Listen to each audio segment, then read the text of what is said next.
Hey everyone, we're continuing our reroute series, and so if we've not met, my name's Tom, and this is one of our associate pastors, Shelly Cole. I almost said Sunbird. Oh, that was close.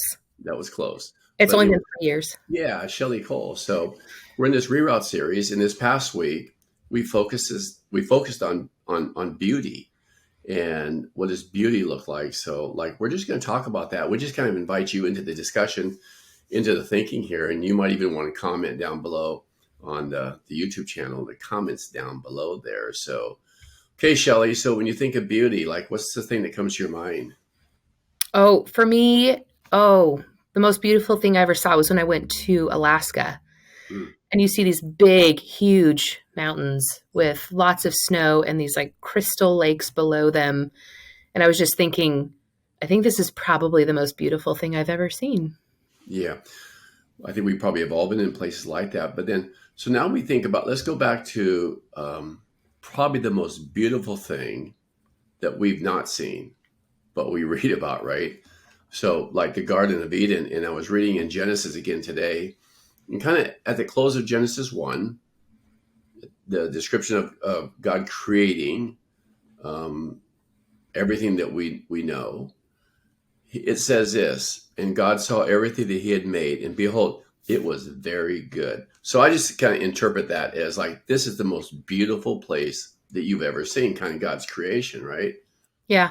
And actually the name Eden means pleasure or delight. And even in Genesis 2, you read more about Eden and it talks about how this is just this place where there is beautiful trees. It talks about there being very beautiful trees and good food and a river that runs through it. So that's watering everything. So it like naturally keeps itself up. And it's this place that wasn't a lot of work. It wasn't a place of, we know it wasn't a place of a lot of anxiety or shame or strife. You had Adam and Eve who were naked. So that, the climate's good. They weren't cold. Yeah, They right. didn't have clothes. They weren't cold. And so it was this beautiful place that there was basically this innocence and this harmony in this land that God had created for his people, for his creation. Yeah, and I think so. When you think of Eden, I mean, we can only imagine it. I mean, really, truly, but like it had to define beauty. Right. It had to.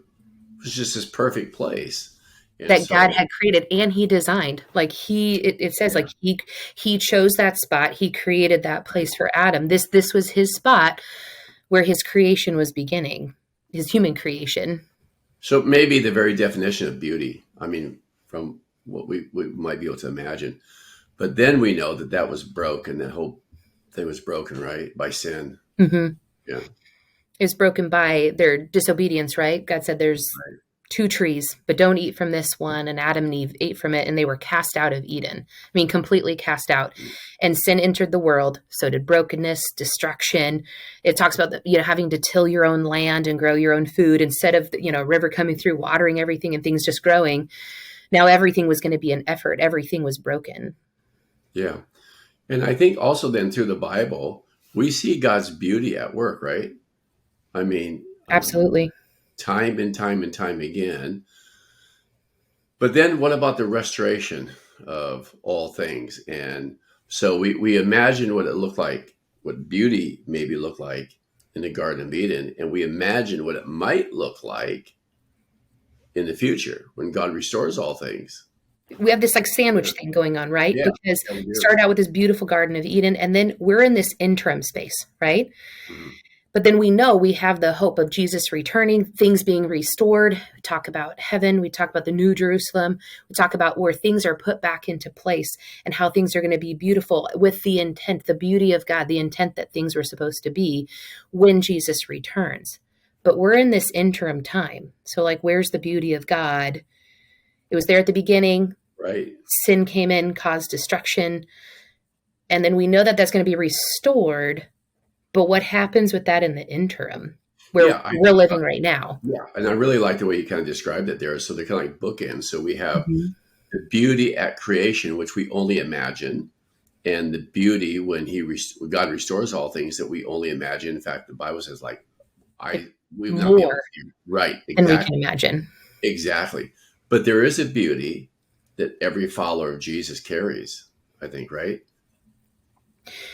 Well, in the interim, like how else are people going to see the beauty of God, what he's done, Right. how he's created us, his love, his compassion, all the things that he is. And I believe that we're truly called to be beauty bearers to this broken world, that we're supposed to carry that, like we're carrying his light, right? He's the light of the world. We're carrying his light. And so what can we do as beauty bearers to show people this true beauty of God? How do we share our light with other people? Because we live in this broken, dark world. So in this interim time until things are made right and Jesus returns, how can we do that in our life? If we're living in this broken world, how do we show Yeah. them who God really is? See, when you first shared that with me, a beauty bear, I kind of really connected with that because as we go through all of our life, whatever that looks like, we're bearing the image of God in our life, right? So to be a beauty bearer, then really comes back to this question: are we reflecting Jesus, the Right. presence of Jesus in our life, right? And that's the only Yeah. way to be a beauty bearer, is to really bear that image of Christ, to become more like him. The more and more we become like him, the more and more his light shines through us and people can see who God really is. Yeah. So I think if we're talking about rerouting. So how do we switch our thinking a little bit? Because I think that humans have a pretty skewed view of beauty. So when we talk about beauty, like how many times do we talk about like the external, right? Um, Right. right. That's what we go like, oh, that's beautiful, or it's all You asked me external. what the most beautiful thing was I've Yeah. ever seen. Because Right. the first thing that we think about is something that we have actually seen with our eyes. Exactly. So we reroute our thinking to the beauty that is in us, and that's the presence of Jesus, Right. and then living that out, right? Yeah. We live in a So broken world. We're yeah, not perfect. We're not going to be his perfect reflection all the time. But how do we do that? So if we're rerouting our brain, is to always bringing us back so that our center is Christ. yeah, How are we how are we reflecting Christ? Because if it's just on our own, I mean, frankly, we're useless right. because we Well, are part of this broken world, this that sinful kind of connects with what I was just now thinking is that sometimes we tend to have a low self esteem. right.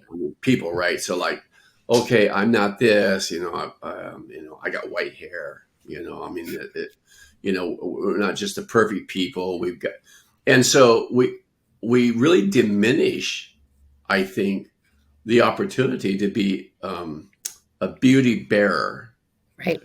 because we focus on like the outside, and like Jesus is this perfect image, right? Of beauty that we have the chance and the opportunity to share with others as we live it out. Yeah, Yeah.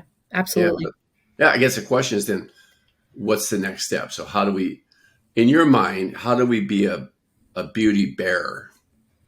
Yeah. I think, definitely it's about, just even our attitudes, having the attitude of Christ, how we interact with people, how we react to people, Yeah. also can be a testimony to who God is. Mhm. Um, Sometimes speaking truth to other people. Sometimes we're afraid to do that. Speaking the truth in love, we've talked Right. about that, Right. um, because we live in this imperfect world and things like that. But we reflect Him, and it's like His presence in us flowing out. So the more we put in, the more time we spend with Him, the more time we read our Bibles, fasting, prayer, all of those things, the more flows out. And so the next steps would be, what are we like on the inside and the parts that we can't see? Are we reflecting his beauty on the inside? Because if we're not, how are we going to be beauty bearers and share his beauty, share his love, share his light with other people? So I think the next step through all of this is, what's going on the inside? We may talk about reading our Bibles, we may talk about spreading the love of Christ, but are we putting that time in and that focus in? And like what you said, instead of, having bad self-esteem, oh, I'm not good enough. Well, you are, because you have Christ. And it's actually our job to go into the world and share him with other people. And because of that, we have a purpose, and it's not out of our power, but his power. And good thing we're not trying to reflect us, right? Right. Reflecting Jesus.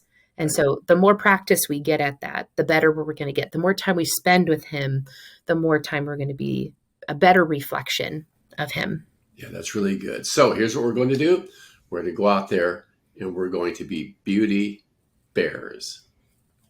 Yeah, thanks for joining in, and share the beauty of Christ in your life.